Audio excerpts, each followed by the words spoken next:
Are you telling me there's trouble with zestimates? Just Are a you little telling? bit, just a little Didn't bit. they shut Yeah. down? Did they shut down zestimates, or Yeah, did? the iBuying was shut down because basically they were buying all these properties, inflating the value, and then their algorithm was basically using their comparables that were overvalued to continue to overvalue the real estate that they wanted to buy in this weird Ponzi scheme.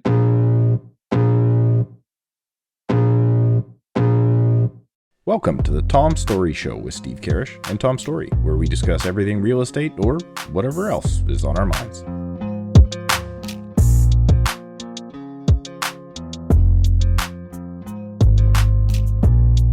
All right. Welcome back, everybody, to another episode of the Tom Storey Show. I thank you for being here. If you're watching on YouTube, hey, just join our growing community. Steve, we are now over 1,500 subscribers on this channel. And the next goal is to get to 2,000. So if you've been showing up here every week and not subscribing, come on, guys. Come on. If we've been giving you any value, just hit that button. Have you looked, Steve, on the back end on the percentage of people that watch that aren't subscribed? I think it's like 80% or something. We got to change that. It hovers between 60 and 80%. So subscribe. Hit the subscribe button. We're calling you guys up. You, man. Leave us a review. We got, actually, someone left a review this week, and it was a 1-star. So thank you. Actually? Yeah. With words or just a 1-star? No words. No words. No. They don't want them, themselves tied to it. We should have clarified last time that if you're going to leave a review, it would be a 5-star review. That's what we were asking for. But I appreciate all you guys being here. Whether you're watching on YouTube or you're listening on audio, thank you for spending your time with us. As we get into today's show, I want to introduce today's guest. And if you're watching on YouTube, you can already see him wearing that blue shirt, that handsome guy in the middle of two not so handsome guys. Ben Ellens has joined us. Ben is a realtor in the Niagara region. He works for LePage NRC. That's it, right? NRC. That's I said it right. Okay. Yeah. And also you have an extensive experience on the appraisal side of the business, which I really want to touch on today's podcast because the real estate agent to appraiser relationship is a little bit of like a butting of heads every once in a while. So I want to go deep on that. Ben, welcome to the show. Thanks for having me, both you guys. Yeah, well, it's great that you're here. I know we had kind of been messaging, and I didn't realize you had done appraisals for so long before. So can you kind of give the listeners like a breakdown of like, I know you've been selling from 2019, I think, on the sales side of things, but your family's been in real estate for 40 years, and you've been doing appraisals for a long time. So give the viewer kind of a breakdown. Yeah. So my family's been in appraisal for approximately 40 years. I've been an appraiser for about 10 years now. And about 3 years ago, just because the nature of the appraisal business, you work for a lot of clientele, you start building up that clientele. I started doing appraisals for more like high-end properties, commercial properties, wineries. You'd finish the valuation for the property and they'd say, okay, great, but who can help me buy this property? Or who can help me sell this property? And I remember just thinking like, well, it'd be great if I could say me. Right. So I figured, you know what, might as well go for it. Some of my appraisal courses transferred over, so it wasn't too difficult to kind of go down that path. And so, yeah, I started in October of 2019 and going strong now. It's very much working 2 full-time jobs between the two, but I very much enjoy it. It's good. It's a good balance. What was before you became a licensed real estate agent, and I want you to answer this truthfully, what was your opinion of real estate agents as an appraiser for 10 years? Ooh, that's a great question. I mean, like, I think the kind of like that adage of like, 20% of the realtors do 80% of the work. I would say that my opinion would say like at that time, like that seemed true to me. And generally speaking, like dealing with those individuals was great. They have the experience. They pick good mortgage brokers. They pick good lenders. Generally speaking, their clients understand the process. That was fine. Every once in a while, you're going to get somebody who doesn't quite understand maybe the process or that hasn't been explained to them before. And then, you run into a little bit of issues here and there, but for the most part, yeah, like it was interesting. It was a bit eye-opening, but everybody was pretty good. And now, selling for the last 4 years or 3.5 years or whatever it is, now knowing what you know now, when you look back on previously having those conversations with the realtors, you kind of understand the questions more, the concerns, or like some of the back and forth you would have with them based on now being a part of that as well. Yeah, 100%. And I think the markets have played a lot into that, especially when you're looking at those periods of time when the market was increasing at a drastic pace. Because as an appraiser, you're always dealing with historical information, right? And when you're dealing in a situation where you're appraising a property where the market value is changing at 2% per month and there isn't a lot of historical evidence to back it up, maybe especially in that specific area, or for that property type. And now that agent has and their client has paid over list price for that property and the appraisal doesn't come in. It's kind of like a comedy of errors in that sense, right? Because like I can't make it up, and I'm only as good as the historical information. Your client's pressing forward with the market, looking at what reflecting those market conditions, and then there's kind of a difference of opinion in terms of what the actual market value is. So usually for the first, I would say like 1 to 3 months in those rapidly rising markets, that's when the majority of those value appeals would come in. And so definitely, yeah, I would say I would feel for those agents, I would feel for those buyers, and you try to do your best to make it work, but also you can't make it up, right? Now, I have a question for you. I've never got the opportunity to ask this before. When you're doing the appraisals, are you using closed sales data only? Are you using firm but hasn't closed data? Like what are you looking at on like, okay, a house sells for $1 million. Okay. Yep. What are you looking at? How are you saying, okay, well, they paid $1 million, but my evaluation is 970? Or do appraisals ever come in over the asking price where it's like, oh, they got a deal on this one? Yeah, sometimes. Yeah. Yeah. 100%. Yeah. So that's a really great question. And sometimes it really just depends on like what the banks are asking you to do. So like when appraisals are ordered, generally from most major banks and credit unions, they come through these AMCs or appraisal management companies. So we do work for like Solidify or NAS. And when they come in, it'll say it's from Scotiabank or whatever. And this is the like requirements that they want to see. So they might say they only want you to use closed sales for the appraisal.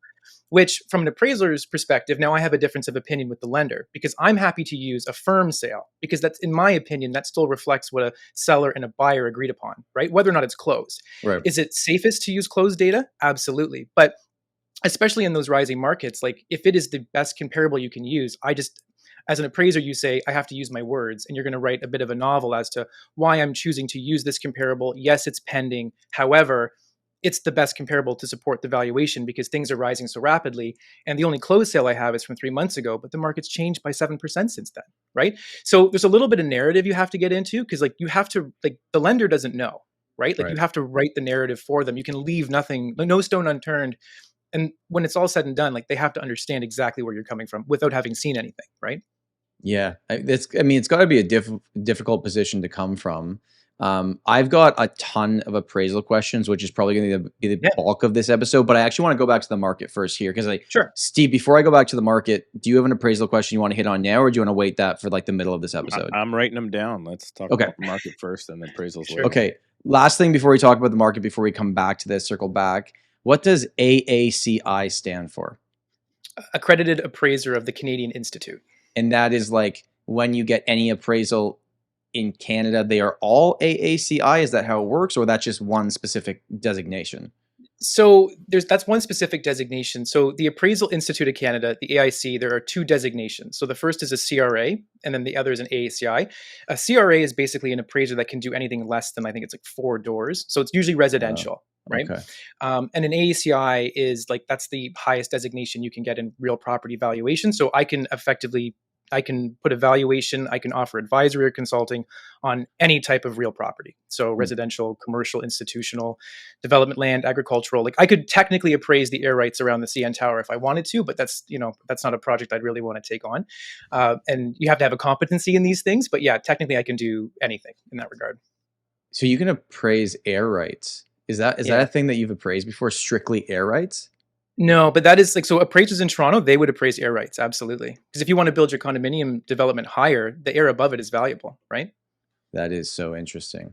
And air rights in one area cost more than air rights in another area, depending on what it was approved for and how high you can go and all that kind of stuff, right? Yeah, it starts getting into the highest and best use of what the actual parcels, like the highest and best use of that parcel. So that's the first question that any real estate professional should ask themselves: what is the highest and best use of this property?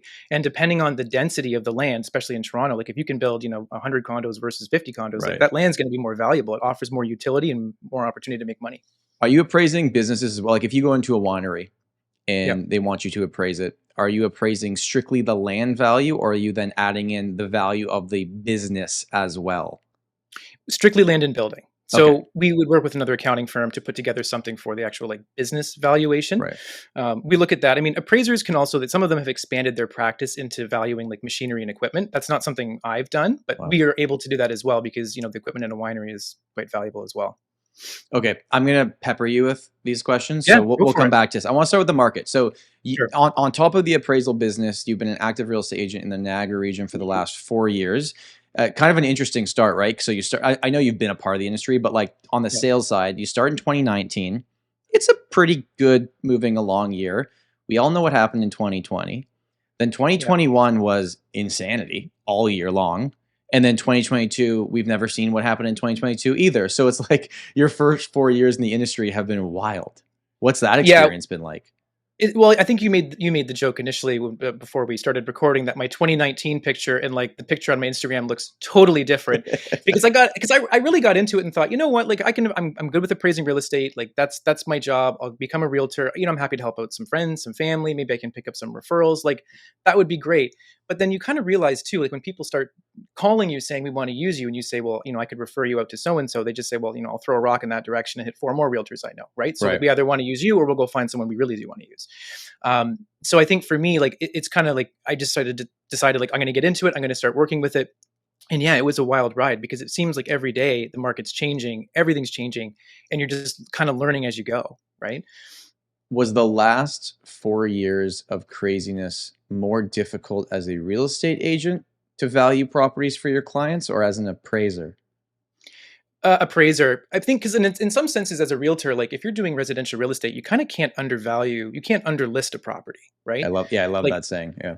yeah, like you kind of like not that that would be like my personal strategy, but sometimes you look at a property and you know see like $500,000 is a list price, and you go like, yeah, but it's worth 750, right? Mm. So, and it's going to go for 750. So I think in that sense, like becoming an appraiser, like or doing the appraisal work was difficult because you're always trying to make these things fit because you don't wake up every morning as an appraiser and go like, how many deals can I blow up today, right? Like you're trying to do Are a you good sure? job. I thought you guys had like a 5 a.m. call with all the other appraisers.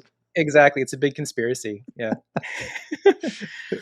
So what's Niagara doing? What's going on in Niagara? Like, what does it cost to live in Niagara? If I'm looking at, and I know Niagara is a big area. So are you like St. Yeah. Catharines, Niagara on the lake?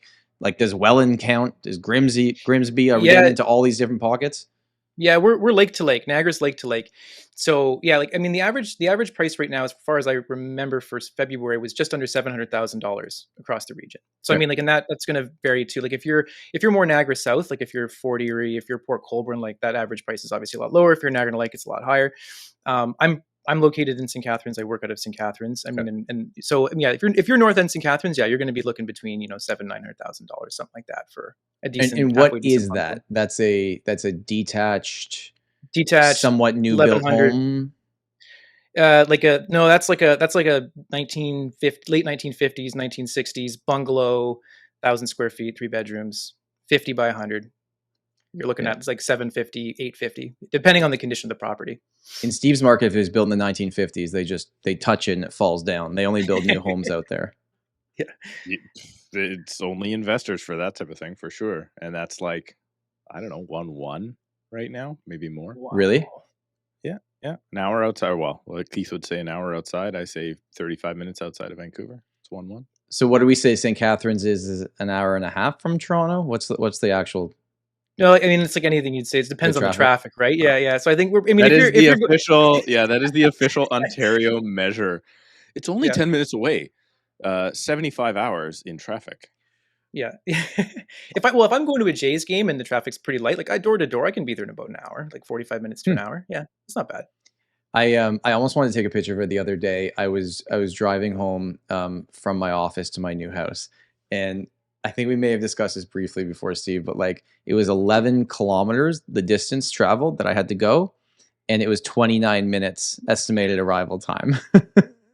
Like that. Welcome to Toronto. I want to take a picture and be like, this is what it's like if you want to live here. Like once you're in here, it's great, but getting in and out is just a nightmare. It's terrible, man. When I left your house last time, the Uber ride there was frustrating. The Uber ride back to the airport was 10 times more frustrating. That was when they were doing like that construction and there was like 6 lanes down to 1 underneath that. It's not when they were doing that construction. The construction has never stopped. Really? Well, not maybe that construction, but there's a new one that's going to cause you an issue now. What's that stupid overpass you guys have in Toronto that just goes like the whole distance of the city? Lakeshore? Oh no, that's below. I don't know, but whatever I'm sitting below a bridge. What is DVP? I don't know these things, man. I'm not. Oh, the gardener. You're talking about the gardener. Sorry, you're talking about the gardener going the other way. Okay. Well, underneath that sucks. That's Lakeshore. Okay. Whatever that is, it's terrible. And you guys should figure out your traffic problems.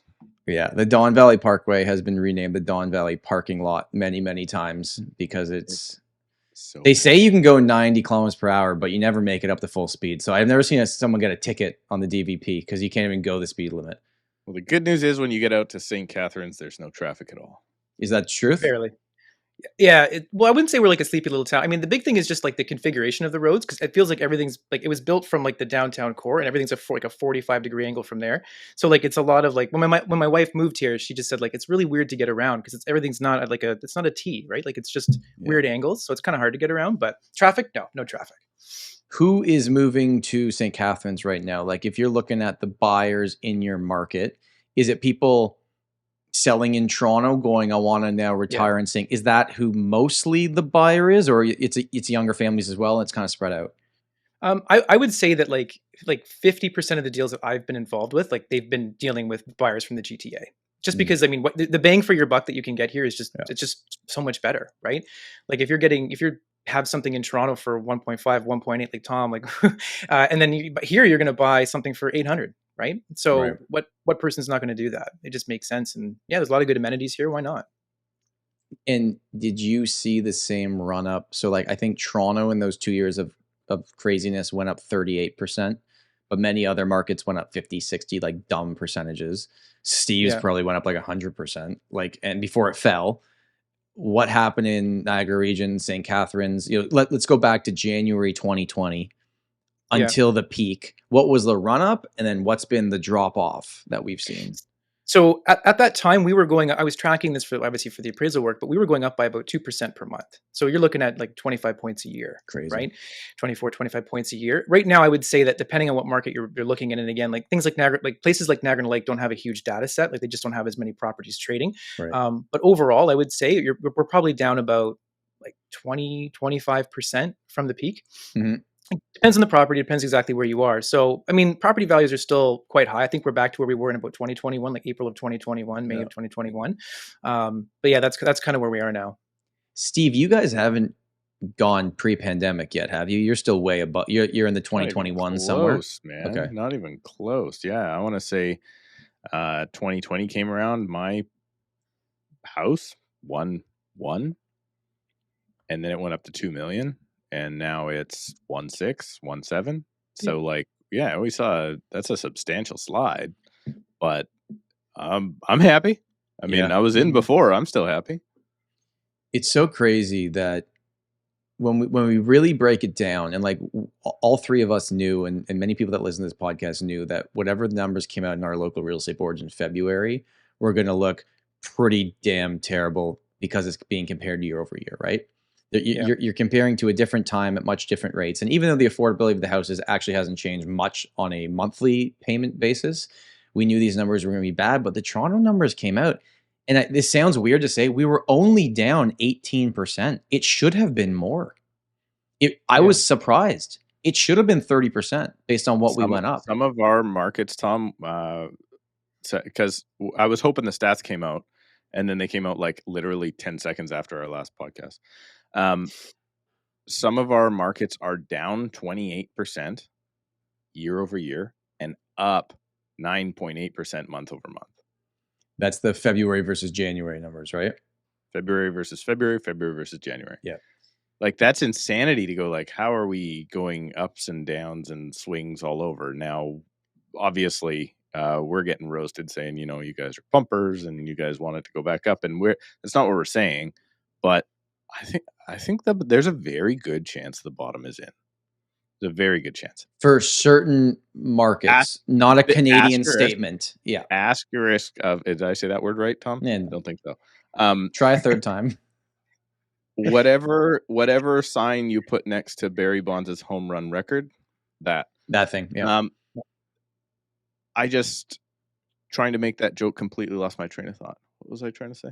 That not all markets, you're not saying that markets have bottomed 100%. You're saying that. Yeah, totally. They're definitely not.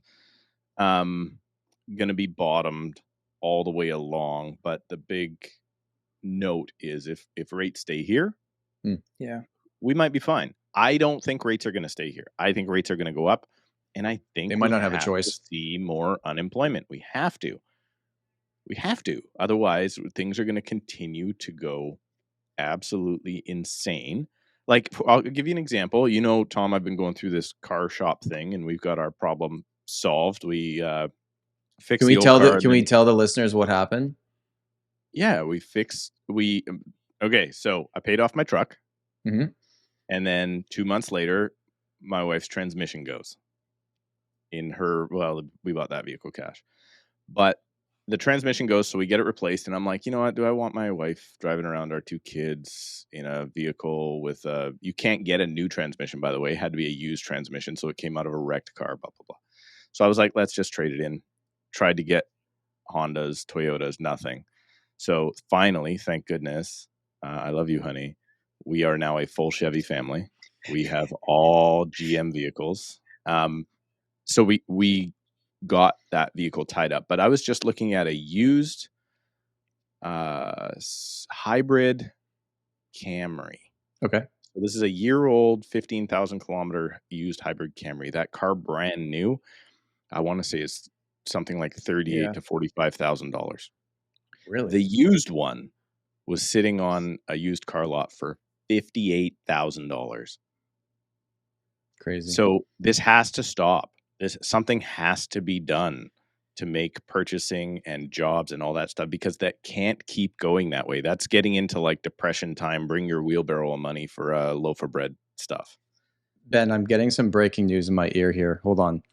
Steve Karrasch, who only pays cash for everything, now has a car payment. What? What is going on? Is that correct, Steve? Can you comment on this? We do. It's a 3.49% financing, and I asked if I could just have the loan, please. Yeah, that'd be great. And they said no. You have to take the vehicle. So we got a trade in. We did it on a 60 month. Okay. At 3 point whatever. Are you cringing every month that you know you have a payment? It's not gonna. It's really. I don't like it, but I mean, we were definitely going in the right direction. I was shocked. My wife comes home with the vehicle and does the whole thing. She's like, I was talking to the financing guy near the end, and he's like, oh, I commonly hand out $3,000 a month car payments. Are they Porsches? This is a GM dealer, man. This is a Chevy dealer. Like, maybe that's a like Corvette, putting some. They're pimping their rides, their trucks or something. They're getting some like hydraulics or. I don't get. No, that's my other car. Did you know I'm a gangster lowrider? No, Tom? you're not. I never told you that. You are not. Are you seriously don't know that I? No. I have no idea what you're talking about. Oh, okay. No. The whole lowrider car club. I actually don't know what you're talking about. That's my whole past. I've had many cars with hydraulics, and I feel like you were the guy with the bike where the it was just up here. The big ape hangers. Yeah. The twin lowrider bike, 100%, man. This episode of the Tom Storey Show is brought to you by the Real Estate Video Course. Today's real estate industry has changed, and you can no longer rely primarily on door knocking, cold calling, and geo-farming. While these strategies still work, video provides something that these traditional methods just don't, and that is leads that reach out to you because of you and the message and content that you are providing. I believe that video is king, and that through video, you can leverage your message, create stronger relationships, and become the authority on real estate in your marketplace. The Real Estate Video Course is a 5-part course that will teach you the fundamentals of video, including why it's so impactful, the equipment that you need to invest in to get started, and the proven tips and strategies used to ensure long-term success. So go to videocourselogin.com today to become a true creator, level up your editing and production skills, and develop your real estate video plan to leverage your message to current and prospective clients. That's videocourselogin.com. The link is below in the description, and don't forget to use the discount code TOMSHOW at checkout for 10% off any purchase. That's videocourselogin.com and use the checkout code TOMSHOW. That's TOMSHOW. That was my entire life until I got into real estate. I need to see pictures. I need to see you in these cars I actually edited a picture.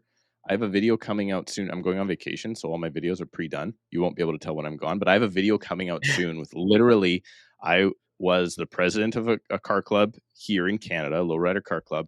And then I've got like the president from Seattle, from like Eugene. And these are all like, I don't fit in, man. I didn't know this version of Steve. This is breaking. This is more breaking news. I didn't know any of this about you. Look 100%. At this. We talk all the time, and you've never once brought this up ever. Yeah, haven't you seen my car in the garage when you were at my house? Yeah, but there was like a thing I couldn't. There was like how bored is Ben right now? By the way. Yeah, I'm so sorry. Like, he's like my dad's a car guy. He owns a '62 Chevy Impala, and so like I get it. Really? Yeah, he does. Yeah. So just so Tom knows, because he's not a car guy. No, I have a car story. 58 to 64 Chevys are the world. Impalas are the world. Those cars have gone up in value from like when we used to buy them for, I don't know, $500 to $7,500. And now those things, I'm hearing they're trading for hundreds of thousands of dollars, some of them. Like, it's unreal. I've got a 72 Cutlass convertible, and I don't even like, I should probably get it up and running and appraised and everything again, but I'm assuming that thing is worth boatloads more than what I Ben, do you appraise cars? I don't, but like, again, I work with my dad. So like, this is, I hear about this probably almost like more than real estate. It's just because that was the car he bought when he was 16 years old. He put it in a garage, had a family, it rusted out. And then he bought a new one. Like, this is like this replacement car of his youth. It still kind of sits in a garage, but like, yeah, I went to my fair share of car shows, like growing up. And like, I take my kids, I don't own any fancy cars, but like, it's fun. It's fun. I know nothing about cars. I drive a Volvo because I'm a responsible dad now. My New Balance shoes hit the ignition and it's game on. But I actually learned how to drive on a 1929 Ford Model A. My grandfather had that car, and it's a double clutch, stick shift, no power steering, and it's gear 1, 2, 3 reverse. It was the H clutch, and so clutch to neutral, clutch again to gear. So that's how I learned how to drive. So everything after that was easy. Which bet you didn't know that about me, Steve. I did not know that about you. I'm shocked. I never told you about this. We'll have to fill that in on another time and show us. All right, now back to our regular scheduled programming. Tom Storey Classic Car Podcast. Ben, have you noticed? I want to. Well, you. I just have a quick question about February in his market.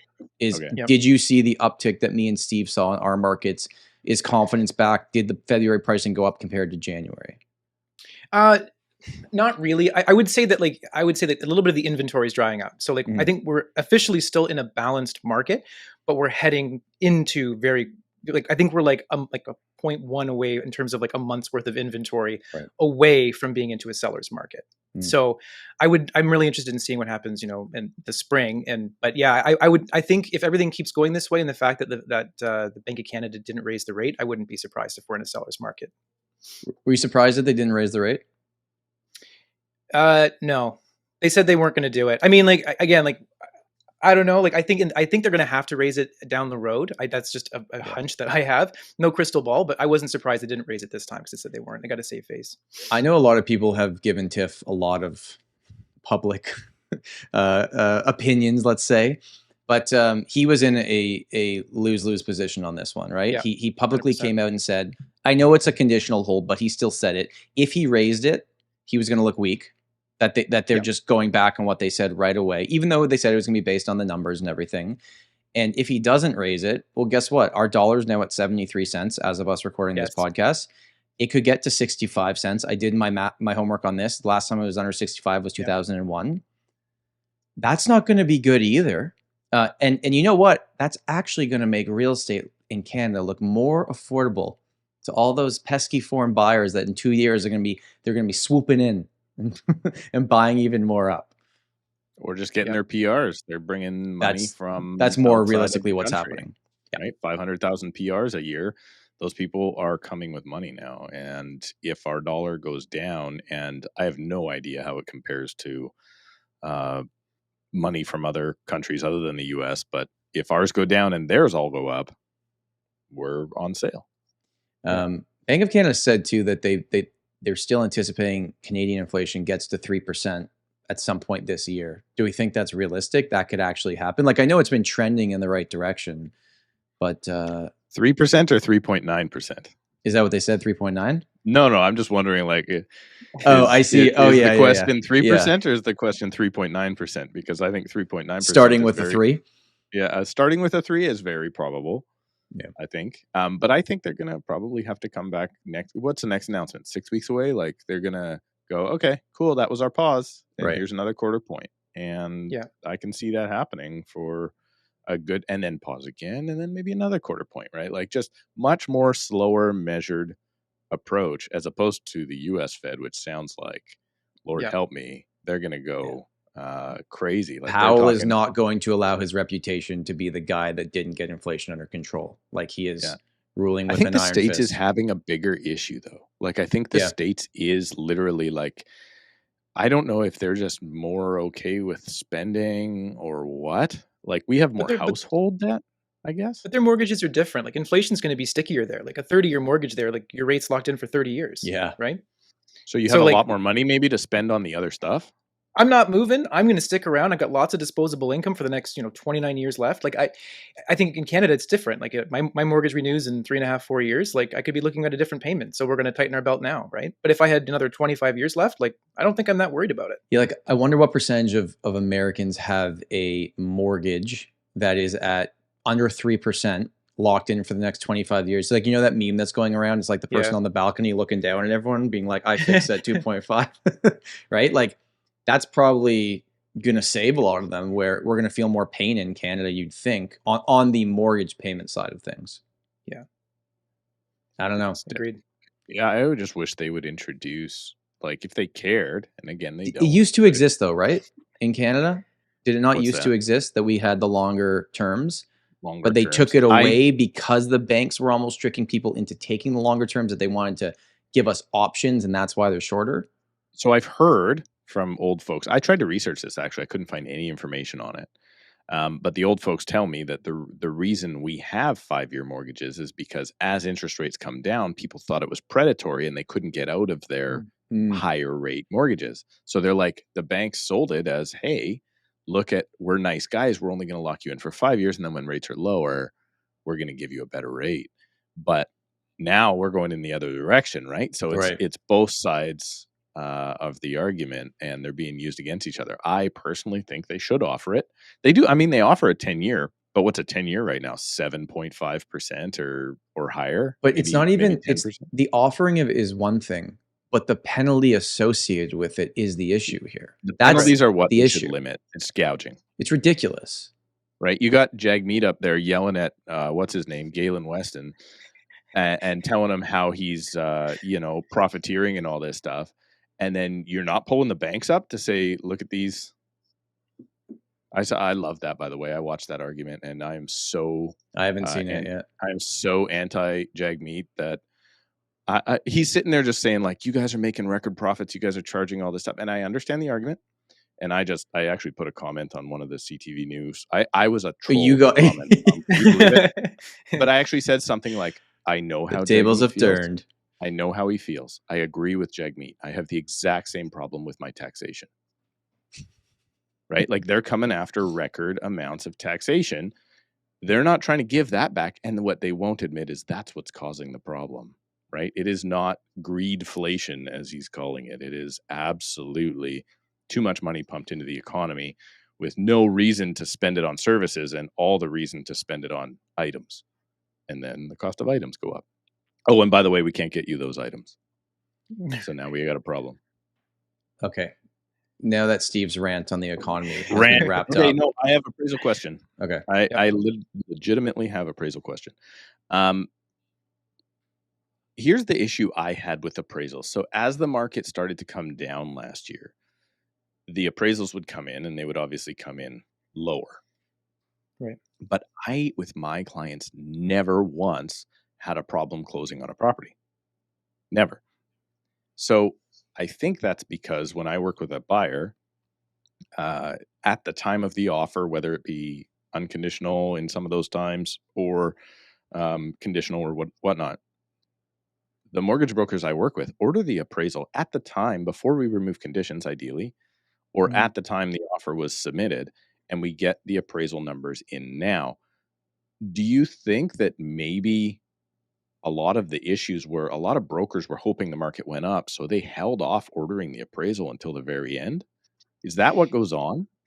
It might not even be so much on the broker. It does happen. Like actually, like for a listing that I had, like I actually got caught with that with an appraisal that I wasn't happy with, because the property would, you know, it would sell firm, and I think it was in June, and then it was closing in I think October, but they didn't order the appraisal until I think like late September. So now that individual, that appraiser, is using sales that were basically, you know, a month prior to that, right? So I think it was like a 1.2 or 1.3 million dollar property, and the appraisal came in $1 million, or sorry, $300,000 short. So it wasn't necessarily reflective of the market of when the property actually sold. So that is a tough situation to be in, and a lot of times it's not so much that the broker didn't order it; it's that, in my experience, is that it might just be sitting on the lender's desk, right? Because they have a whole slew of things to get through, and it's in a priority sequence, and they go, "Well, this one's not going to close for a while. Let's go deal with it then," right? So you have this deal that went firm. It sits on the desk. The lender goes, "Oh, by the way, we need an appraisal. Underwriting just ordered an appraisal on this. Now we have to put it through. Let's just make sure we do it a week before it closes." So that's a bit of a transaction management part of it, which is like, good, in my experience, like really good brokers are all over that. Really good mortgage brokers are all over that, where it's like, we're not waiting until a week before closing for a huge surprise. Like, let's try to order this thing ahead of time, right? Mm-hmm. What about this? So Steve, you had mentioned that a lot of your appraisals got done before it firmed up. Now, I would say in my market, that's when appraisals should happen. That is the opposite. Condition of financing, right? If I don't get an appraisal, here's how I know a deal is not going to come together. So I accept an offer, and then I get no call from an appraiser within the next 3 business days, right? And now I know that, and let's say this is for sure over 20% down, because under 20% down, sometimes they auto appraise for whatever that's worth. We can maybe talk about that. But let's say if it's 5-day condition to finance, and I haven't got a call from an appraiser, because the appraiser calls a listing agent direct, right, to get a time to go in. I know that now the buyer has not been approved for their financing, because the appraisal is only ordered if the buyer is good, and now we have to make sure the house is good. Does that make sense? Yeah. That's how we do it here. And that's how we at Karrasch Real Properties team do it. And I don't know if that's how the majority of the industry does it, because I'm talking to mortgage brokers and they're like, I was talking to this realtor yesterday, and I told him, I don't know, it's looking shaky for your client's financing. And then the next morning he sends me subject removal. Like, there's guys just jamming deals together, and that can't work well. So how does it work in your market, Tom? And then maybe Ben can tell us what really goes on. Because Ben can tell us what really goes on, because I will tell you, and then obviously the last 9 months we've had more conditional sales, and sometimes the appraisal is ordered in that conditional period. But for the most part of my career, appraisals happen after it goes firm. Like, for when I get the call and they go in. What's been your experience with that, Ben? Yeah, like, so I mean, like, if a property is being, like, if the offer was submitted with no condition, so it's just sold firm, like, it wouldn't be subject to an appraisal. So really, that's like, you have to tell your clients, like, you're kind of rolling the die on this, right? Like, if the market changes, or you're dealing with somebody who's not familiar with the market, or heaven forbid you get an appraiser that doesn't do a good job, like, you could be kind of stuck holding the bag and having to do a value appeal on something like this, right? So, and especially if there's a longer period to closing, like, you're taking on even more risk, right? So in the tighter timelines, it's not such a big deal, but for the most part, yeah, like, where we get the most pressure as an appraisal firm is when it's like, listen, we have an appraisal request here. The deal is subject to financing 3 days. Like, we need to get you in. Like, you have, like, so when they order appraisals through these AMCs, like Solidify or NAS, like, that you accept it that morning, you're expected to get there that day and submit it that night. Like, they want you turning these things around in 24 hours or less. So for a lot of these firms, like, if you're dealing with a lot of these, like, really, really quick turnaround times, like, Steve, maybe for your example, like, if it's already a firm deal and the closing's kicked, like, 2 months down the road or 3 months down the road, that's not going to take priority over something that's conditional. Because those banks, those brokers, like, they want that appraisal right away so they can waive their condition. I've got a question that was my big beef with appraisals during the P word, the thing that happened where we all had to stay inside. Okay. Now, I'm not talking about early days of no one knows what's going on here, no vaccine, anything. What I'm talking about is mask mandates are done. People are going to restaurants again. And I would sell a listing, and the buyer's appraiser would call me directly and say, hey, Tom, we have about 24 questions for you right now on the phone. We don't go to the houses anymore. And I'm like, okay, so just to be clear, you want me to do your job for you? Yeah. You can go to the house. My seller has no issue with you being in their house. I'm good with you. I'll give you the lockbox code. Go do your job. So like, do you get what I'm coming from on that side of things? Like that, I was like, what are you calling me for, man? You go do it. Well, no, and they absolutely shouldn't be doing that. And again, like I think a lot of times too, like when you're on these appraisal management sites, like you can end up getting like there's like during some of those peak times, because anything that went over listing during a given period of time, like when that was really new, if it went over listing, it was just a requirement that the bank had to order an appraisal. So like we're a pretty small little firm here, but we were getting 40 to 60 appraisal requests a day. Whoa. Like a day. So you can't get through that amount of volume. So if you're taking advantage of that, yeah, you're sitting behind your desk accepting as many appraisals as you can take, and then you're hoping not to go to inspect it, right? And I think during a pandemic, like people can kind of take advantage of that a little bit. Yeah. Right. Yeah. What percentage during the pandemic do you think were auto appraised online? You mean like asking for pictures and calling the realtor, you mean? No, auto appraised. That's tough. Like we were still able to do the work. And quite frankly, I'll say this, like I really had a hard time with doing those types of appraisals because it was actually more work. Like trying to get someone, like all due respect, like over the age of 65 to take pictures of their home that didn't include like bank statements in the background, like personal information, like pipeta that I couldn't include in the report was immensely difficult. Like I even said, like, I would love to just come out, do the inspection, it's 15 to 30 minutes, depending on the size of the property. I can take my pictures, I'll put my mask on, I'll go super quick. But to try to get that, it took a really, really long time, and it was more difficult. Right. I had one where we had sold firm. It was like a 3-month closing or something. The appraisal called me a month after we had already sold firm. And I was like, I played ball with them. I'm like, all right, yeah, here's the pictures. Here's all the questions that you need. And then they come back and they say the pictures are not recent enough. I'm like, we took these pictures the day we list the property. It sold a month ago. I don't know what else to tell you. Nothing's They can't changed. use MLS pictures. That's the thing. No, I know, but they asked for them. Yeah, see, there's also a difference here too. Like once they could start, like appraisers could start going back into properties as well. Like we had a listing where I had an appraisal firm out of Oakville asking for the same thing. Can you send us pictures? Can you send us notes? And it was like, listen, like there are different types of appraisals, right? Like there's a full residential appraisal, which is what the majority of the appraisals that we do, right? It's a standard form. You go through, you rip through, and you answer all the questions, and you fill out your little tick boxes or whatever the case is. You find your comparables, you do your analysis.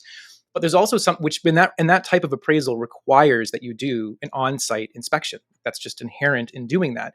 You can add things to what's called the extraordinary assumptions and limiting conditions, saying, maybe we didn't look at this. We're basing it on, what I mean? Like you can put your disclaimers in there. But there's also something called a drive-by, which is kind of like it's kind of like between an auto appraisal and a full appraisal is a drive-by where you Sounds can dangerous. You put on the street. Well, yeah, exactly. And you kind of just sit in the street, you take a look, you take a couple pictures, and then you can rely on MLS, right? So to your point, if someone's calling you, an appraiser's calling you saying, like, we have 24 questions and we need pictures, it's like, just to be clear, like, are you doing a drive-by or are you doing a full appraisal? Because if it's a full appraisal and you're allowed to get in the home, you actually have to do that. Yeah, I didn't know to ask that question, honestly. That's a really great question to bring up, and I think you're going to get a big pregnant pause, and it's going to be like, you need to come out and do the work, right? Like, you just got it. You accept it. You got to do it. And quite frankly, that's why my liability insurance is so high, right? Right. Like, it's very expensive to be an appraiser. Like we have lower fees. We take on the majority of the risk. And like I pay 10 grand a year just to be an appraiser. Interesting. Yeah. Like when realtors complain about dues and insurance, it's like, that's not fine. even close, eh? Yeah.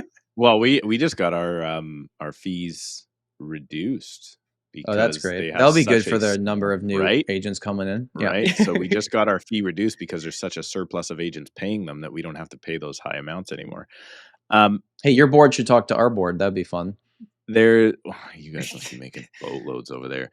The difference, though, I think that needs to be clarified maybe for the listeners. There's an auto appraisal that can happen from the bank. If it fits their algorithm, maybe it's CMHC, and then no appraisal needs to be done because it's insured.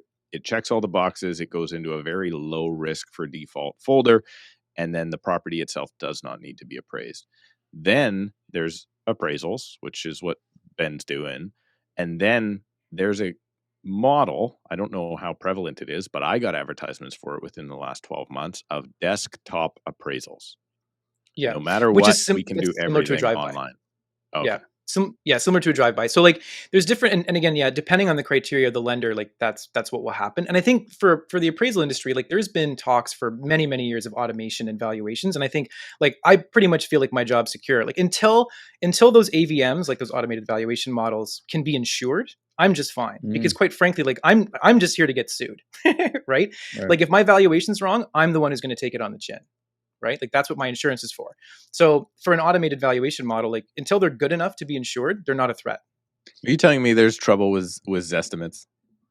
Just a little bit. Just a little bit. Didn't they shut down? Did they shut down zestimates, or did they just shut down the iBuying side of things? The iBuying was shut down because basically they were buying all these properties, inflating the value, and then their algorithm was basically using their comparables that were overvalued to continue to overvalue the real estate that they wanted to buy in this weird Ponzi scheme. And basically, like, they overpaid. They inflated their own values. This episode of the Tom Storey Show is brought to you by the YouTube for Real Estate video course. Are you interested in creating an engaging, value-driven YouTube channel to help educate your client base on real estate in your market, as well as introduce a new revenue stream to your business? Perhaps you've already created a YouTube channel, but are struggling to gain viewership and the subscribers you are looking for. The YouTube for Real Estate course will provide you with proven tips and strategies on how to create and cultivate an engaging YouTube channel, as well as how to optimize your channel, resulting in higher viewership, subscribers, and yes, deals. But that's not it. I implemented YouTube in my business in early 2021, and it has easily been the best marketing source for meeting new clients that I have ever had in my business, period. Better than expensive geo-farming, internet marketing, and open houses combined. And now it even rivals my repeat and referral business. If you would like to learn all the tips and tricks for meeting new clients using YouTube, simply go to Video Course Login or click the link in the description below and sign up for the YouTube for Real Estate course today. And learn a year's worth of my painstaking research of learning how to use YouTube for real estate in just a few hours by taking the YouTube for Real Estate course. So go to videocourselogin.com right now and use the promo code TOMSHOW at checkout. Again, that's videocourselogin.com, or simply use the link below. Right? They're also doing it in an upward trending market, and then when things started slowing down, they're like, "Uh-oh." That is my question. The appraisal industry has had issue because of how fast the market has changed in both directions. Mm-hmm. So do you think the appraisal market or the industry itself can adapt to that? And what might those adaptations be? Because if something is increasing 5.5% per month, like my market was doing, your job has to be impossible.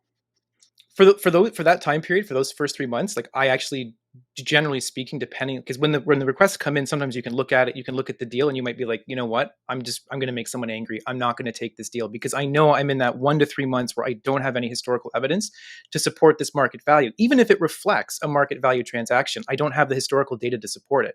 So like I'm left in this rock and a hard place where I'm going to make people upset. Either I'm not doing my job as an appraiser because the historical data is I can only use that, or I'm going to start ticking off the agents, the buyers, and like that's a painful process, right? Someone buys a house for $700,000, my appraisal comes in at $650,000. They got to come up with $500,000 or $50,000. That's really problematic, right?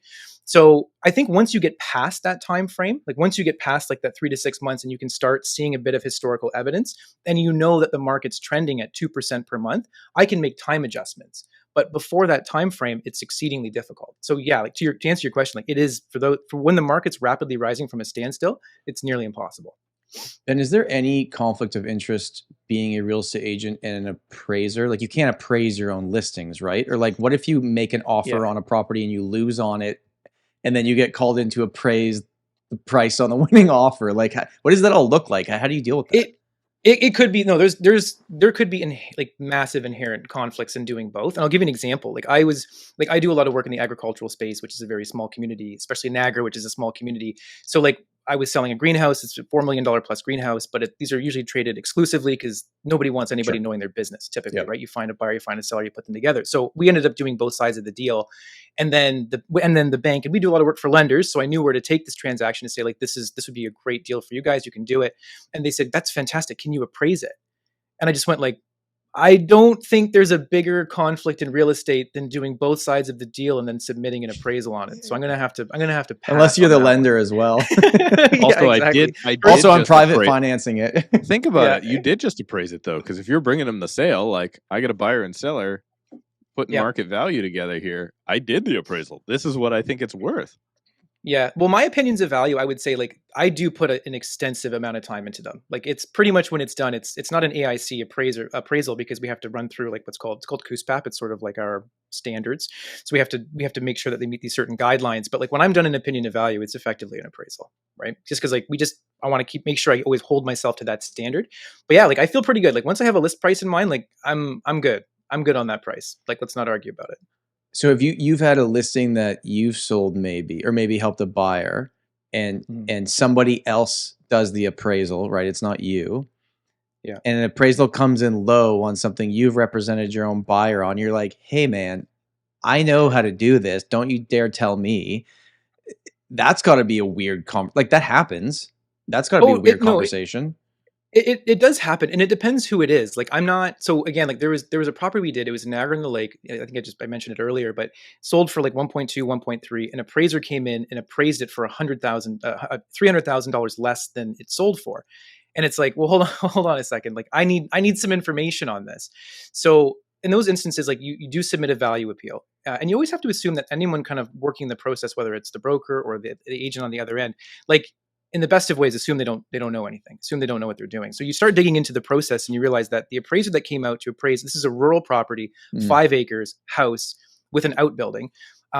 They came out and they appraised it from Markham. Like they came out and did this from Markham. So that's the first thing where you're like, well, listen, hold on a second. Like, because as it stands, like I wouldn't go out and appraise a farm in Markham. Like that's not my area of expertise, right? Like that's something I would refer out or just say you can find someone who's more competent in that area. And the second thing is too, like on the lending side, like for that property too, like most lenders will only do house on 5 acres or house on 10 acres. They won't actually allow you to value any outbuildings. So it's not going to come in at full list anyway, right? So there's a couple different understandings you have to have there. But when you start digging into the valuation, it turns out, yeah, like I want to know the comps. I want to know what they're doing. And if I'm going to have a value appeal, like the information I'm sending back is going to be another full appraisal. So a lot of times we will just have to try to say like, listen, like if I don't agree and I don't necessarily think that appraiser did what they should have done, I would like you to find somebody else to do that. So I'm going to knock on wood here on my desk. In my 10 years of doing this, I've had very few actual disputes with appraisals coming in, whether we're representing the buyer or it's one of our own listings that's happening to the other side. But I have had a few. And typically the conversation goes, okay, the appraisal comes in low. I call the mortgage broker that my buyer is working with and say, hey, like, what are we going to do here? And now they can decide, do they want to just make up the difference in the purchase price, or can you ask for a second opinion? And from my experience, some lenders will go, okay, fine, we'll send another appraisal in. And then some just go flat out like, no. But never in my experience, and tell me if I'm wrong here, I've never had a lender being like, well, just here, send this to call the appraisal. Like call the person. I've never gotten the number. It's like, I got to go back to the lender and say, well, send them these comps. And then tell them, this is the way, this is what happened. Nothing sold in 6 months. And check out the lot size. Like, I just want to make sure they're not missing anything. Yeah. And that really started after like the Great Recession, right? Like so when I'm doing an appraisal for like these appraisal management companies, when it comes in, like I know the bank, but I don't know who the lender is. Like I don't know anything else. Like I can call the contact, I can get into appraise it. I upload the appraisal, then it goes to whoever it goes to. So yeah, you'll never be able to just call the appraiser directly. Because that would again potentially create a conflict. Yeah. But there are different processes. You're right. Like you will have to upload the comparables. And I think like in your market, Tom, like do you find that like did those happen on condos or did that happen on like freehold? Like no, that was freehold. Condos are pretty easy to I would say like would the majority of those be automated in your market? It's a good question. I don't know because honestly I don't play in that side of the transaction. Right. Other people do that. I'm not actually sure. Right. Yeah. So in those particular instances, like I would always encourage people to, submit your value appeal, and I would make it like a good value appeal. Like take your time in putting together your comparables, because on the appraisal end, there's nothing more that I find frustrating. If let's say I've only had maybe like 5 or 6 value appeals, but if someone's going to submit the comparables and it's like, this is for a bungalow in a neighborhood, and like it's not waterfront, and then they start pulling comparables from municipalities that are nowhere nearby on the water and 1,000 square feet bigger to support their price, like I don't like, that's just kind of a waste of time. So if it's good and if I've missed something, I'll look at it, right? Like nobody's that good, but otherwise, no, like keep it tight, submit your comps, make sure you have a good case for yourself and see where it goes, right? I think, and all three of us, Steve, just one sec, just for the listener, the bank is approving you. They are not approving the property that you have purchased yet until the appraisal is done, right? So that's what we all have to keep in mind here. They're approving you, they like you, and they like your numbers, and this is what you can afford. But guess what? If the bank's lending you 80 to 90% of the purchase price of your property, if they don't agree with the price you paid, well, tough shit, right? Like, yeah. I just wanted to say that because I know it seems obvious to us, but someone listening that maybe hasn't bought a property yet is trying to figure out. It's like, that's what we're talking about here. There's something about value I would like to, I guess, put out there, or at least not really a question, but I try and tell my clients regularly, like, listen, I am allowed to give you an opinion of value for sale.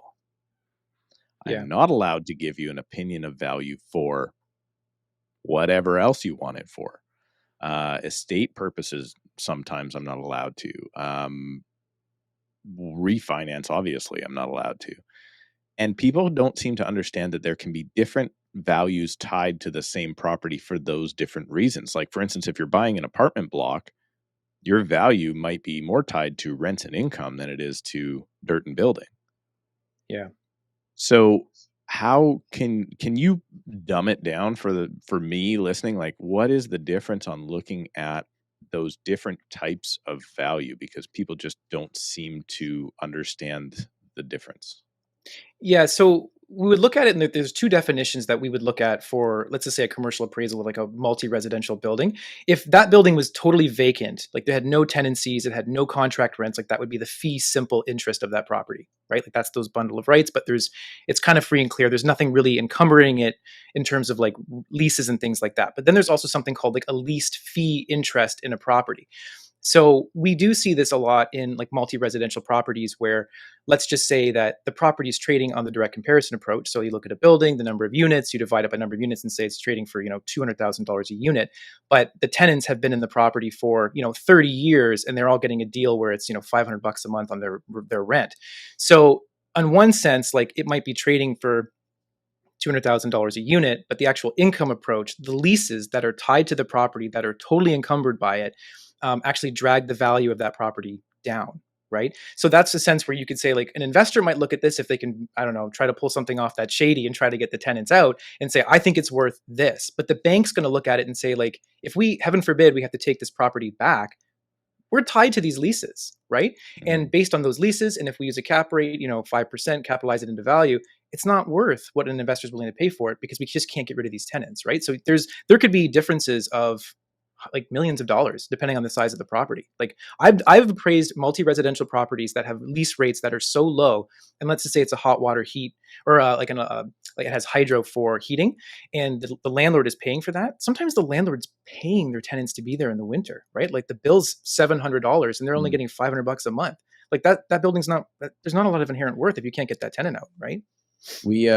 We have Daryl Frankfurt coming on the show in a few months, Steve. I think that'll be a fun episode. A few weeks. Anyways, why I bring this up for Ben is because he is a assembly. He assembles, houses to build developments, right?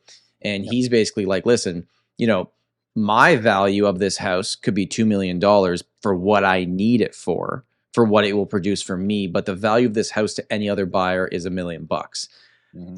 Yeah. Have you dealt with like developers assembling stuff, and how do you even there'd be such a wild gap between the actual value of it versus the value for that specific person? Yeah. And I think, well, there's a couple different ways of looking at that, but I think in terms of like there's different types of value outside of even just market value, right? So when we're looking at things like churches or wineries or breweries, because a winery is basically an industrial building with this little retail component on agricultural land. That's really what it is.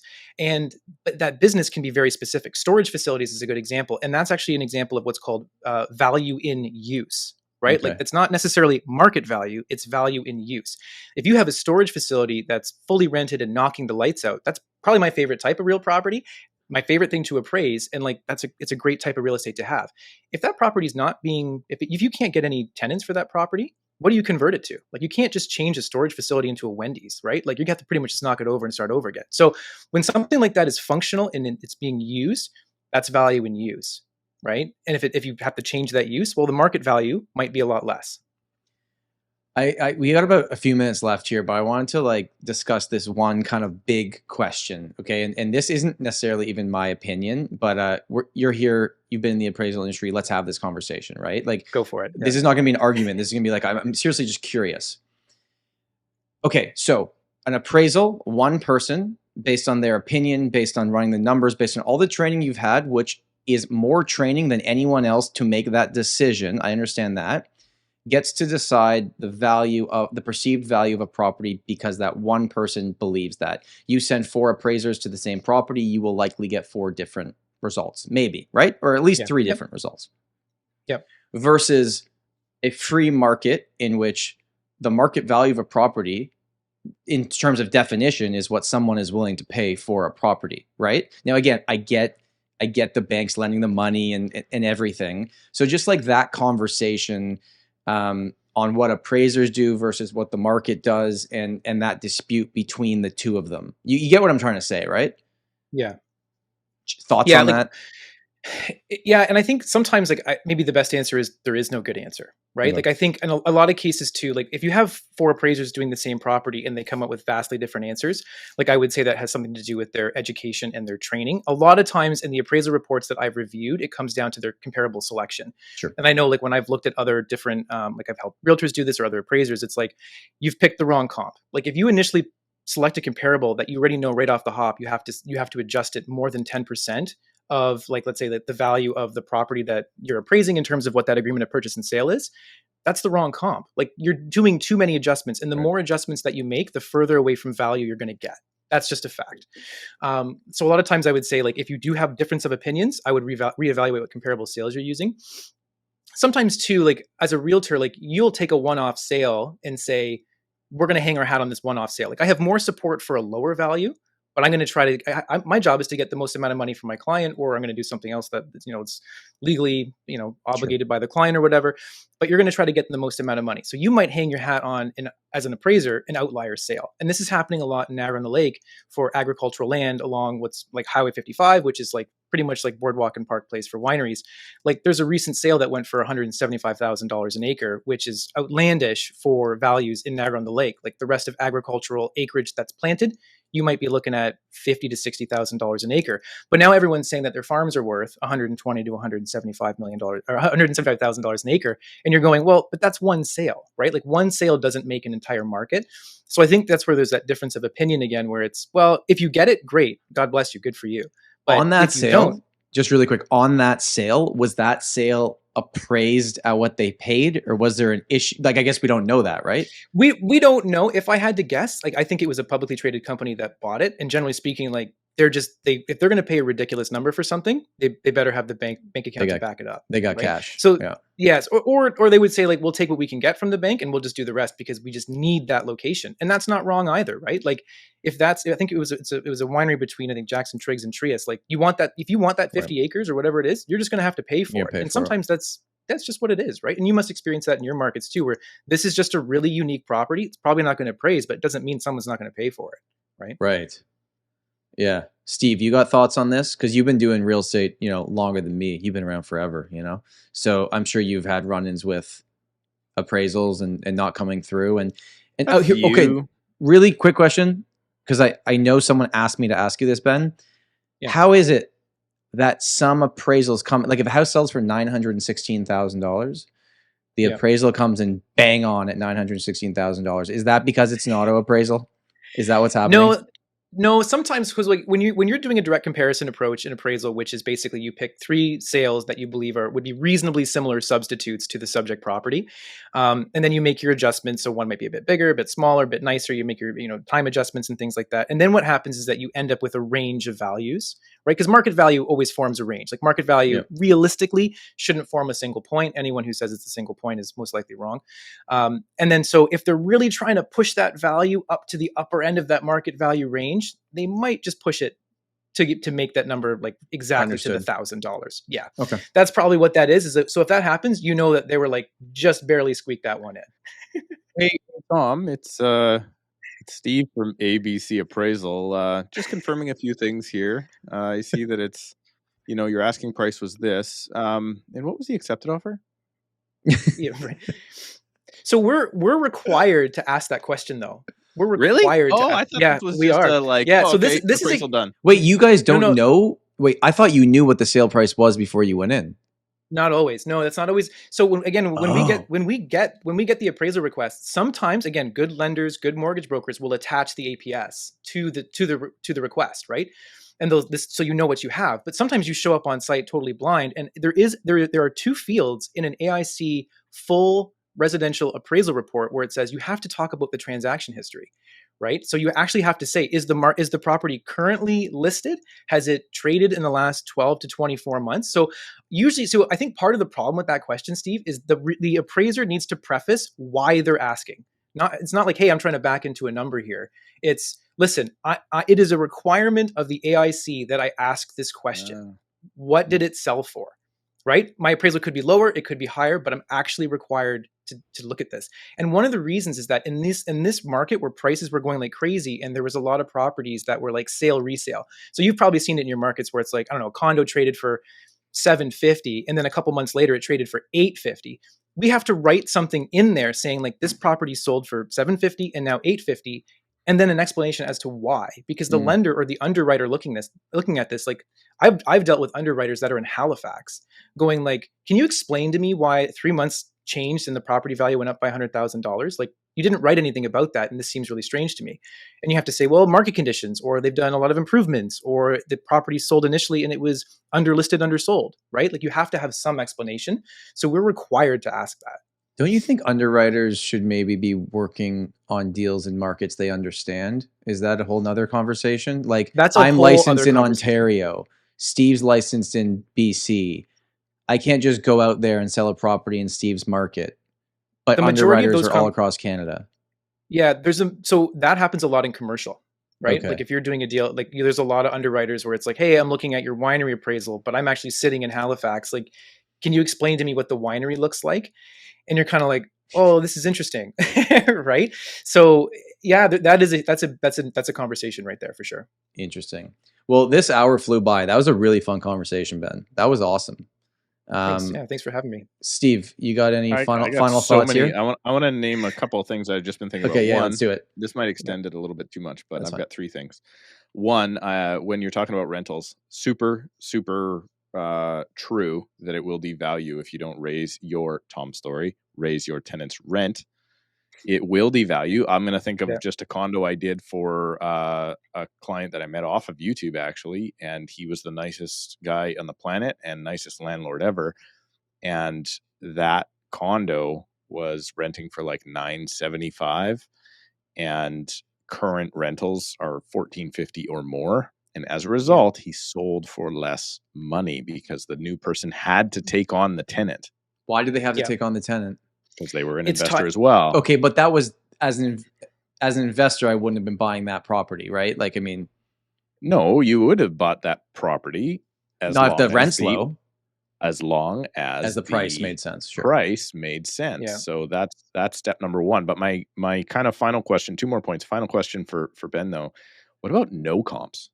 Because that's what we went through, right? Like December, January for us was no comps. Now I've got comps.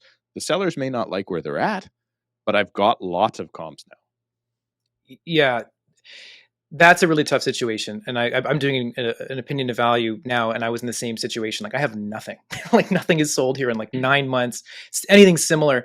And I think in those cases, like, again, this is part of like the narratives and the words you use when you're writing to your lending community. You would basically have to say, like, I have to go back in time, right? Like a lot of people will say, like, you can really only go back 3 to 6 months. Like that's what they'd prefer. But sometimes, especially in commercial, like, well, wineries don't sell every day. Like we don't have those kind of comparables. So like I'll go back sometimes as far as 3 years. I'll make my adjustments, and then I'll put a lot of time into my time adjustments, right? Because again, like right now, like we're kind of similar back to like April, May of 2021 in the Niagara market. So if I don't have anything recent in the last 6 months, like as what I would call complementary support, I'm going to go back and see if there's similar properties from that time.